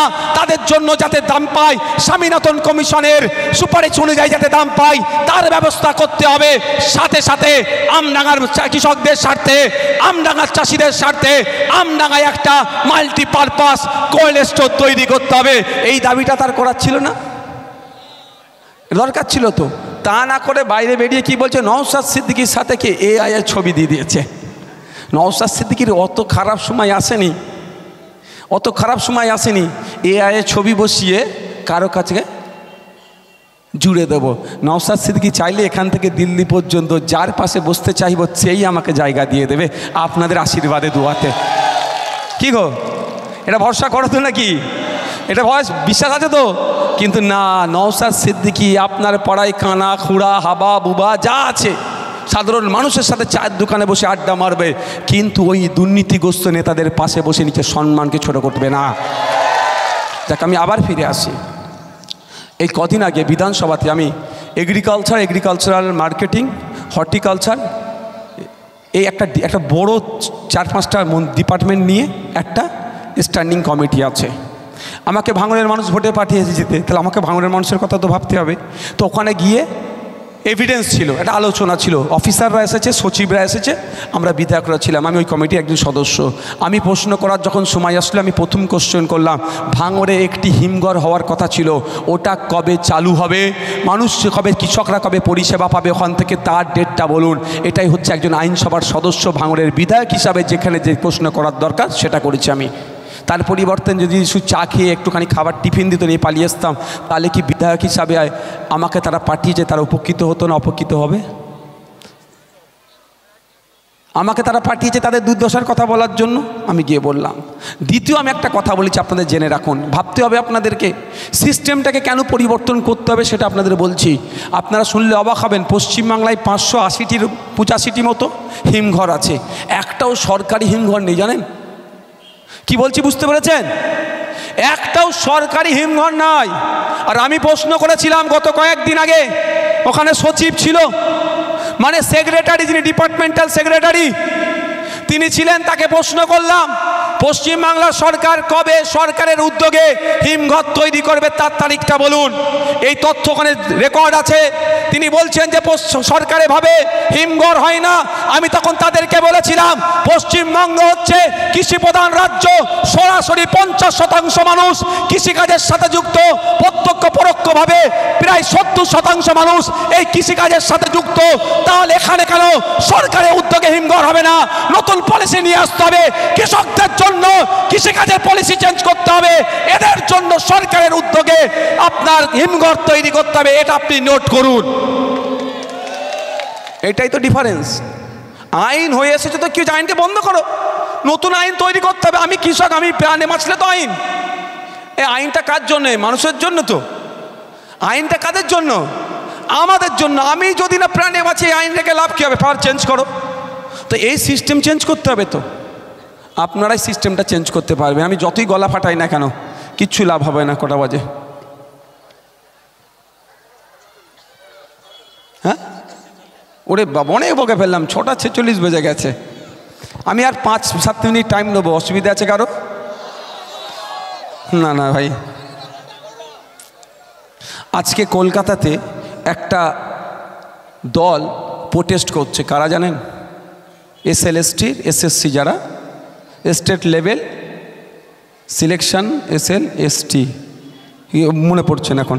তো SSCর স্কুল সার্ভিস কমিশনের একটা গ্রুপ আন্দোলন করছে। কেন? আপনি অবাক হবেন, এটা পশ্চিমবাংলার একটা সরকার চলছে না সার্কাস চলছে, আপনি ধরতেই পারবেন না। দেখুন, 70 নম্বরের পরীক্ষা হয়েছে আর বলছে কাট অফ 76 লাগবে। কী করে হবে? 6 নম্বর কোথা থেকে জোগাড় করবে? এটা পশ্চিমবাংলায় সরকার চলছে না সার্কাস চলছে। মমতা ব্যানার্জি রিং মাস্টার, আমরা সব। আর বলবো নাকি? আর বলবো? বলতে লাগবে নাকি? উনি রিং মাস্টার আমাদেরকে কি ভেবেছে বুঝতে পেরেছেন? যারা নতুন ফ্রেশার, যারা প্রথম যারা পরীক্ষায় বসছে, তাদের শুধু 500 টাকা দিয়ে ফর্ম ফিল আপটাই হলো, আর একটু ছুটাছুটি হলে এর থেকে বেশি ফায়দা নয়, বরঞ্চ 500 টাকাগুলোকে লুট করলে রাজ্য সরকার। তারা আজকে প্রতিবাদে বসছে। আমার লোকজন আজকে ফোন করেছিল, যোগাযোগ করছে, ওখানে একটু আমাকে ধ্যান রাখতে হবে কি হচ্ছে। মানে কোন রাজ্যে আমরা আছি? শিক্ষিত বেকার যুবক যুবতীরা মাথা ফাটিয়ে দিচ্ছে, চাকরি পাচ্ছে না, চাকরি পেলেও দুর্নীতি করছে, পুরো প্যানেল বাতিল হচ্ছে। এই সরকারি কর্মচারীরা যারা আছে, আমাদের এখানে অনেক পুলিশের বন্ধুরা আছে না, পুলিশকে তো আমরা মন্দিরের ঘন্টার মতো ব্যবহার করি। কেমন দেখবেন, যে পুজো দেয় সেও ঘন্টা বাজায়, আর যে মন্দিরে ঢুকেছে সেও। বিরোধীরাও পুলিশের তুমুল সমালোচনা করছে, আবার শাসকরাও পুলিশের তুমুল সমালোচনা করছে। বাচ্চারা যাবে কোথায়? একবার ওদের খোঁজ নিয়েছেন? বাবু কত ঘন্টা ডিউটি করছো? একবারের জন্য কি আপনারা খোঁজ নিয়েছেন সিভিক ভলেন্টিয়ারগুলোকে, যে তোমরা কতটা ডিউটি করো? এক একটা সিভিক ভলেন্টিয়ার কোনো অংশে কনস্টেবলের থেকে কম কাজ করে না, ডিউটি করে না। মাত্র 10,000 টাকা তাদের হাতে ধরিয়ে দিচ্ছে। 9,000 টাকা ছিল। এত বিধানসভার মধ্যে সিভিক ভলেন্টিয়ার করেছি, বাধ্য হয়ে মাত্র 1,000 টাকা বাড়িয়েছে একা বলে। আপনারা যদি 10টা নওশাদ সিদ্দিকীকে 2026 সালে পাঠান, সে যেই সরকারে আসুক না কেন, যেই অপোজিশনে থাক না কেন, এই 10 জন কিন্তু পুরো বিধানসভাকে হিলিয়ে রাখবে, এটা ভরসা করি আমি। আপনাদের হাতে নির্ভর করছে। যাক, একবারে পুলিশকে জিজ্ঞাসা করেছেন, বাবু স্যার বলুন, বাবু বলুন, যে সবে সম্মানীয়দেরকে সম্মান দিতে হবে, যে কতক্ষণ ডিউটি করেছেন খোঁজ নিয়ে দেখুন তো। 12 ঘন্টা নয়, 14 ঘন্টা 16 ঘন্টা পর্যন্ত ডিউটি করছে, কিন্তু সরকারি কর্মচারীদের ডিউটি কতক্ষণ করবে? এই বলুন, 8 ঘন্টা। 8 ঘন্টার বেশি কেন ডিউটি করবে? তার হয়ে বলার কেউ নেই না। পুলিশের সমালোচনা করতে খুব ভালো লাগে। তাই আপনার আমার পরিবারের ছেলেরাই কিন্তু পুলিশে চাকরি করে, আপনার আমার পরিবারের মেয়েরাই পুলিশে চাকরি করে। পুলিশ আমাদের পরিবারের মতো। তাই আপনাকে আওয়াজ তুলতে হবে যে মমতা ব্যানার্জি, আপনি ভাঙড়ে 8টা থানা করেছেন, 8টা কেন পাড়াতে থানা করে দেন। নওশাদ ভাইজানকে আপনি জব্দ করতে পারবেন না। থানা করেছেন ভালো কথা, নওশাদ ভাইজান ওয়েলকাম করছে, কিন্তু থানা অনুযায়ী একটা থানায় যত ফোর্স দেওয়া দরকার সেই ফোর্সও দিতে হবে। আর কোনো পুলিশের লোক 8 ঘন্টার বেশি ডিউটি করবে না। পশ্চিমবাংলা পুলিশে এই মুহূর্তে প্রায় 2.5 লক্ষ শূন্য পদ আছে। ইমিডিয়েট আপনি 2.5 লক্ষ শূন্য পদ পূরণ করুন, তাহলে আমার পুলিশের কাজ কষ্টটা কম হবে। এরা 8 ঘন্টা ডিউটি করবে, আর 2.5 লক্ষ পরিবার বাঁচবে, তাদের পরিবারের ছেলেগুলো চাকরি পাবে। ওই 2.5 লক্ষ পরিবারের জন্য আরো 5 লক্ষ পরিবার উপকৃত হবে। তাহলে প্রায় 7.5 লক্ষ পরিবার পশ্চিমবাংলায় অর্থনৈতিকভাবে স্বাবলম্বী হবে। এই আওয়াজটাও আমাদেরকে তুলতে হবে। তুলবেন তো নাকি? না, ও পুলিশ ডিউটি করছে করুক, এইরকম করলে হবে না। জিজ্ঞাসা করবেন, সাহেব কতক্ষণ ডিউটি করছেন? জিজ্ঞাসা করবেন, সাহেব কতক্ষণ ডিউটি করছেন? বলবে, দেখবেন হয় ক্যামেরার সামনে বলবে না, বেচারিদের সমস্যা হয়ে যাবে। তো আপনাকে এগুলো সজাগ সতর্ক থাকতে হবে। আমাকে এই আওয়াজ তুলতে হবে। আমি ছাড়া কি আওয়াজ তুলবে ভাই? কি আওয়াজ তোলার আছে? ওই যে 70 নম্বরের পরীক্ষা হচ্ছে, 76 নম্বর কাট অফ। আমরা এতদিন শুনেছি যে নম্বরের পরীক্ষা হয় তার নিচে কাট অফ হয়। এই যারা পরীক্ষা দিয়েছে, জুলফিকার ঠিক বলছো তো নাকি? রাকেশ কোথায় গেল? আচ্ছা, যারা পরীক্ষা দিয়েছো, ভুল বলছি নাকি গো? 70 নম্বরের পরীক্ষা হলে এই ধরনের ঘটনা হয় 55, 60, 65 কাট অফ।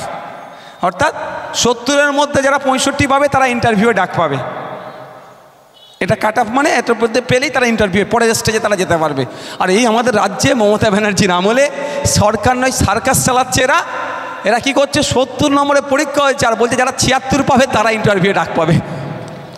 ভাবতে পেরেছেন কারা পরীক্ষাগুলো দিয়েছে? আমার সমবয়সী যুবক যুবতীরা, আপনারা আমার বাড়ির ছেলেরা। তো তারা কোথায় যাবে? এই সিস্টেমটা ভুল সিস্টেমে চলছে। সিস্টেমকে কি করতে হবে? চেঞ্জ করতে হবে। চেঞ্জ করবে কারা? আপনার হাতে সেই ক্ষমতা, ডেমোক্রেসি, গণতন্ত্র, সংবিধান সেটা আপনার হাতে দিয়েছে যে আপনারা সেটাকে চেঞ্জ করতে পারেন। তাই অনুরোধ করছি, একটু চোখ কান খুলে চলতে হবে। কে হিন্দু ভাই ভাই বলছে, আর কে হিজাব টেনে বলে দিচ্ছে মুসলমানদের ক্ষতি করতে দেবো না। এই দুটোর ফাঁদে আপনারা পড়বেন না। একজন বলছে হিন্দু ভাই ভাই, শুনতে খুব ভালো লাগে। তো তার শুনেছি নাকি পেট্রোল পাম্প আছে, হয় শুভেন্দুবাবুর কথা বলছি। তো শুভেন্দুবাবু তার পেট্রোল পাম্পের সামনে লিখে দিক না, হিন্দু ভাই ভাই, মুসলমানকে তেল বিক্রি নাই, লিখবে? তখন বিজনেস ভালো বোঝে। আর একজন কি বলছে, হিজাব টেনে দিয়ে কি বলছে, মুসলমানদের ক্ষতি হতে দেব না। জেলগুলোতে গিয়ে দেখুন পশ্চিমবাংলার জেলে প্রায় 23,000 মানুষ বন্দী আছে। তার মধ্যে খোঁজ করে দেখুন 16 থেকে 17,000 কারা আছে? হিজাব টেনে যাদেরকে বোকা বানাচ্ছে তারা আছে। বুঝতে পারছেন? এর দুজনের পাল্লায় যারা পড়বে তারা যাবে। তো আপনাকে আমাকে আওয়াজ তুলতে হবে। 2012 থেকে 2024 পশ্চিমবাংলায় কত স্কুল বন্ধ হয়েছে আপনারা জানেন? প্রাইমারি স্কুল, এটা বলে শেষ করে দেবো। কত প্রাইমারি স্কুল বন্ধ হচ্ছে জানেন? হ্যাঁ, জানা আছে কারো? 25,000-এর অধিক প্রাইমারি স্কুল বন্ধ হয়ে গিয়েছে। এই 25,000 প্রাইমারি স্কুলে কারা পড়ে? দলিতের ছেলেরা, আদিবাসীর ছেলেরা, মতুয়াদের ছেলেরা, নমশূদ্রের ছেলেরা, মুসলিমদের ছেলেরা, হিন্দু ভাইদের ছেলেরা, অর্থাৎ যারা আর্থিকভাবে দুর্বল তাদের ছেলেগুলো এই প্রাইমারি স্কুলগুলোতে পড়তো। আজকে 25,000 স্কুল বন্ধ করেছে। ক্ষতি হয়েছে না লাভ হয়েছে আমাদের? কেন ক্ষতি হয়েছে? আমাদের ছেলেদেরকে তো আমরা সরকারি বেসরকারি স্কুলে ফিস দিয়ে পড়াবার ক্ষমতা নাই। ফলে কী হচ্ছে? স্কুল ছুট হয়ে যাচ্ছে, অশিক্ষিত হয়ে যাচ্ছে। এদের বোমা বাঁধার লোক হিসাবে এরা সাপ্লাই দেবে। তাই আপনাকে আমাকে আওয়াজ তুলতে হবে। কে হিন্দু, কে মুসলমান, কে দলিত, কে আদিবাসী, কে মতুয়া ভেবে লাভ নেই আমার।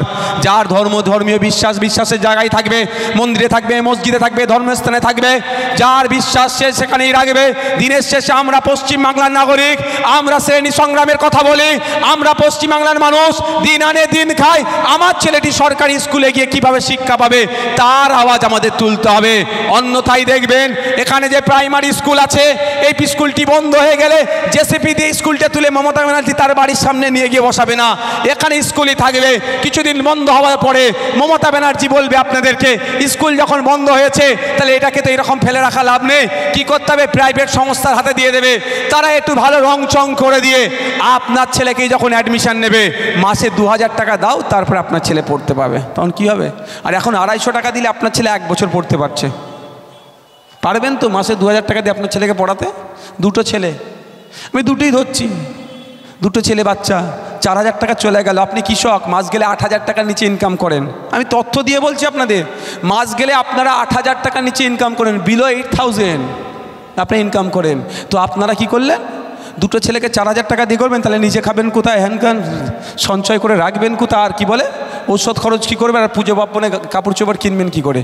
তাহলে কী হবে? ছেলেকে পড়াতে হবে না। এটাই তো চাইছে মমতা ব্যানার্জি আর শুভেন্দু অধিকারীরা, যে আপনাকে আমাকে পড়তে দেবে না।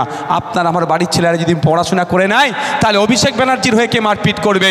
তাহলে কে শুভেন্দু অধিকারীর হয়ে কে মারপিট করবে? তা ওরা ওদের লাঠিয়াল বানাবার জন্য আপনার আমার ছেলেরা যেখানে পড়তে যায়, আগের কথা ভেবে ওদের হয়ে বোমাবাজি করবে, ওদের হয়ে মারপিট করবে, ওদের হয়ে খুনোখুনি করবে, ওদের হয়ে জাহান্নামে যাবে, ওদের হয়ে কবরে যাবে, ওদের হয়ে শ্মশানে যাবে। সেই জন্য কি করছে? স্কুলগুলোকে বন্ধ করে দিচ্ছে। তাই আমাদেরকে আওয়াজ তুলতে হবে। পশ্চিমবাংলার এই শুধু 25,000 স্কুল ফিরিয়ে নিয়ে আসা নয়, স্কুল তৈরি করতে হবে। 2011 সালের আগে মমতা ব্যানার্জি গল্প শুনিয়েছিল 10,000 মাদ্রাসা দেবে। 10,000 মাদ্রাসা তো দেওয়া তো দূরের কথা, উল্টে মাদ্রাসাগুলোকে বন্ধ করে দিচ্ছে। বুঝতে পারছেন? আমাদের আওয়াজ তুলতে, শিক্ষা প্রতিষ্ঠান তৈরি করতে হবে। তা আপনি শিক্ষামন্ত্রী কাকে দায়িত্ব দিয়েছেন? আপনি ভোট দিয়ে, সে তো দায়িত্ব নিয়ে স্কুল বন্ধ করছে। আর আপনি যদি এবার নতুন শিক্ষামন্ত্রী তৈরি করেন, সে দায়িত্ব নিয়ে কি করবে? মদের দোকানগুলোকে বন্ধ করবে, পাড়ায় পাড়ায় স্কুল তৈরির ব্যবস্থা করবে। মমতা ব্যানার্জির আমলে স্কুল পাড়ায় পাড়ায় হয়নি। আচ্ছা, এখানে এত মানুষ আছে, একজন হাত তুলে বলুন তো 2011 সালের পরে আপনার বুথে একটা স্কুল হয়েছে? একজন হাত তুলে বলবেন, কেউ আছে? এত, তাহলে ভাবতে পেরেছেন? কিন্তু আমি হাত তুলতে বলবো না, তুলে লজ্জা দেবো না। পাড়ায় পাড়ায় লিগাল ইলিগাল মদের দোকান 2011, 2025 হয়ে গেছে। হ্যাঁ, তাহলে সমাজের ভালো করছে না ধ্বংস করছে? হ্যাঁ বলেন। এই জন্যই নওশাদ সিদ্দিকীর রাগ। আইএসএফ নওশাদ সিদ্দিকী পয়েন্টে পয়েন্টে কথা বলে, বাবুদের জয়েন্টে জয়েন্টে ব্যথা করে, ওই জন্য রাগ দেখায়। তাই আমি শেষ করছি, একটা বিষয় বলি, শেষ করব। এখন SIR-এর ফর্ম ফিল আপ চলছে তো, কি ফর্মটার নাম কি জানেন? গণনা ফর্ম। আপনারা কেউ আতঙ্কিত হবেন না, কেউ চিন্তা করবেন না। আমি অনুরোধ আপনাদের কাছে একটাই করব, যে নির্দেশিকা আছে যথাযথভাবে ফিল আপ করবেন, ফর্মটা ফিল আপ করবেন। আপনি না পারলে আমাদের যারা নেতৃত্বরা আছে, বিভিন্ন অঞ্চলের নেতৃত্বরা আছে, তাদের সহযোগিতা নেবেন, বা যারা এই বিষয়ে একটু জানকারি আছে তাদের সহযোগিতা নেবেন। ফর্ম ফিল আপ করবেন, ফিল আপ করার পরে আপনি সিগনেচার দিতে পারেন।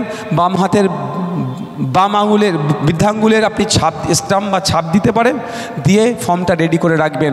বিএলও সাহেব আসলে তাকে 2 কপি তুলে দেবেন।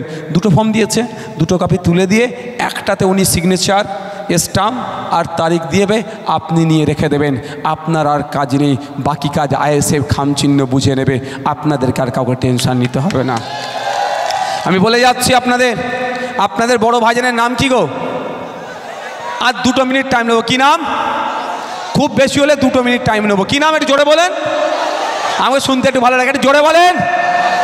আপনাদের বড় ভাইজান একদিন রাত্রে আমাকে ডেকে বলে, নওশাদ শোন, তুই রেডি হ, তুই আইনজীবীর সাথে কথা বল, এই SIR হচ্ছে, যদি অন্যায়ভাবে কোনো বৈধ ভোটারের নাম কাটে, সে আমার দলিত হতে পারে, আমার আদিবাসী হতে পারে, আমার মতুয়া হতে পারে, আমার নমশূদ্র হতে পারে, আমার বাউরি হতে পারে, আমার হিন্দু হতে পারে, আমার মুসলমান হতে পারে, আমার পশ্চিমবাংলার যে কোনো বৈধ নাগরিক হতে পারে।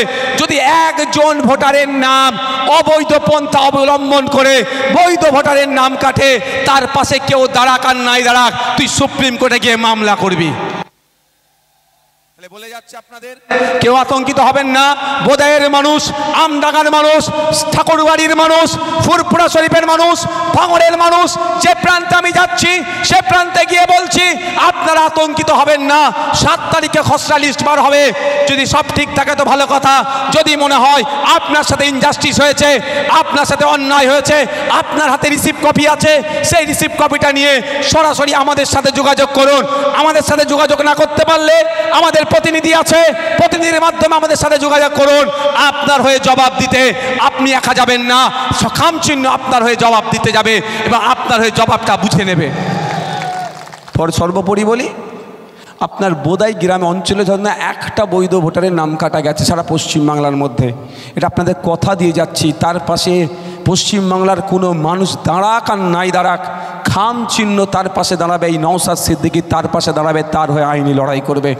সেটা ধর্মীয় হিন্দু হতে পারে, ধর্মীয় মুসলমান হতে পারে, খ্রিস্টান, আদিবাসী, দলিত হতে পারে, দেখার দরকার নাই। আমার পশ্চিমবাংলার বৈধ নাগরিক, বৈধ ভোটারের জন্য আমি আমার সর্বোচ্চ দিয়ে, এদিকে বিশ্বজিৎ দা আছে, তাপস দা আছে, শামসু স্যারের আছে, ঐক্যবদ্ধ হয়ে তার ভোটাধিকার বাঁচানোর লড়াইয়ে আমরা সর্বোচ্চ দিয়ে লড়ব। লোকটি বিজেপিও করতে পারে, লোকটি তৃণমূলও করতে পারে, লোকটি CPM কংগ্রেস করতে পারে, লোকটি যদি আইএসএফের চরম বিরোধী হয়, তারপরও আপনাদের বলে যাচ্ছি, রাজনৈতিকভাবে তার মতাদর্শগত আলাদা থাকতেই পারে, কিন্তু তার বৈধ ভোটারকে যদি কেউ ডিলিট করতে চায়, তাকে যদি অবৈধ ভোটার হিসেবে ঘোষণা করতে চায়, তার পাশে আমরাই দাঁড়াবো, আমরাই তার হয়ে লড়াই করব। অসুবিধা হবে নাকি কোনো? দেখুন ভাই, কে আইএসএফের সমালোচনা করছে, অসুবিধে কোথায়? অসুবিধে কোথায়? সমালোচনা করলে কি বলেন তো, ভালো আরও উঠে আসবে।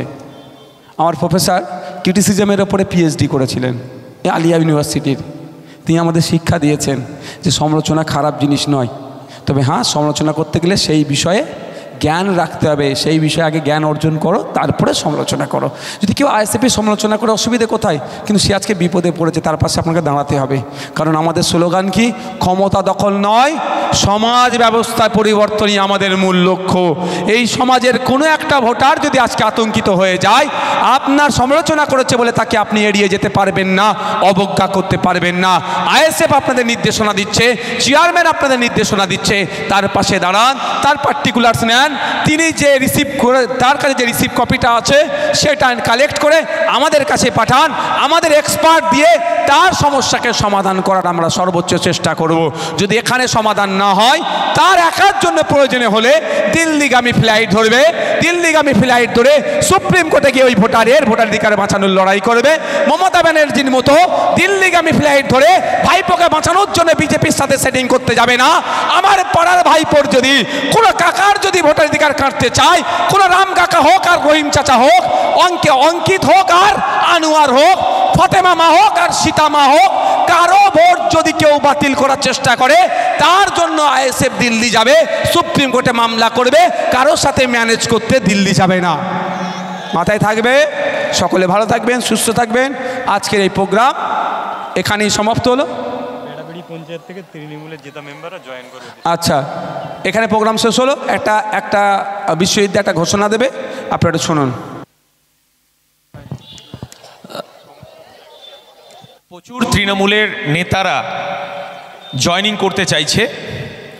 আজকে বেড়াবেড়িয়া গ্রাম পঞ্চায়েতের তৃণমূলের নেতা পঞ্চায়েতের সদস্য ছিলেন, তিনি আজকে আমাদের আইএসএফের পতাকায় মঞ্চ থেকে হাত থেকে তুলে নেবেন। আমি তাদেরকে সামনে আসতে বলবো। আর একটা কথা আমি বলি যে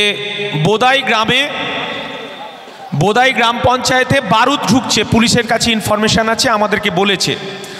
আপনারা আগানে বাগানে, বাঁশবাগানে, মাঠে কেউ যদি বারুদ জমায়েত করছে, বারুদ রেখে দিয়েছে, সঙ্গে সঙ্গে আপনি চুপিসারে আমাদেরকে জানাবেন বা থানায় জানাবেন বা এসপি অফিসে যদি আপনার জানাতে ভয় লাগে থানা এসপিকেও জানাতে পারেন। থানা আর এসপি আমাদের সাথে বিশ্বজিৎদার সাথে কথা হয়েছে, আপনার পরিচয় গোপন রেখেই ওটাকে উদ্ধার করে নেবে। থানা এসপিরাও, পুলিশ যে আছে বারাসাত পুলিশ ডিস্ট্রিক্টের বর্তমানে যিনি এসপি আছেন, অ্যাডিশনাল এসপি যারা আছেন, অনেকেই খুবই দায়িত্ব নিয়ে তারা কাজ করতে চাইছেন এবং আমডাঙ্গার যারা দায়িত্বশীল অফিসাররা আছেন তারাও এটাকে কঠিনভাবে দমন করতে চাইছে। আমার কাছে বিশ্বজিৎদার মাধ্যম যেটা জানতে পেরেছি যে আপনাদের পরিচয় গোপন থাকবে, তারা শুধু এটাকে উদ্ধার করে নিয়ে চলে যাবে, পরে এর সাথে কার লিঙ্ক আছে না আছে তাদেরকে ধরবে, আপনাদের পরিচয় ডিসক্লোজ হবে না পাবলিক ডোমিনে। ঠিক আছে তো? আর খুঁড়িগাছি, ডাঙ্গা, বেলু, টাঙ্গাটেগি, দুর্লভপুর যে সমস্ত এলাকায় আমাদের কর্মীরা ভয় পাচ্ছেন, কেউ ভয় পাবেন না। কেউ যদি চোখ রাঙায় সঙ্গে সঙ্গে থানাকে ইনফর্ম করবেন, এসপিকে ইনফরমেন্ট করবেন।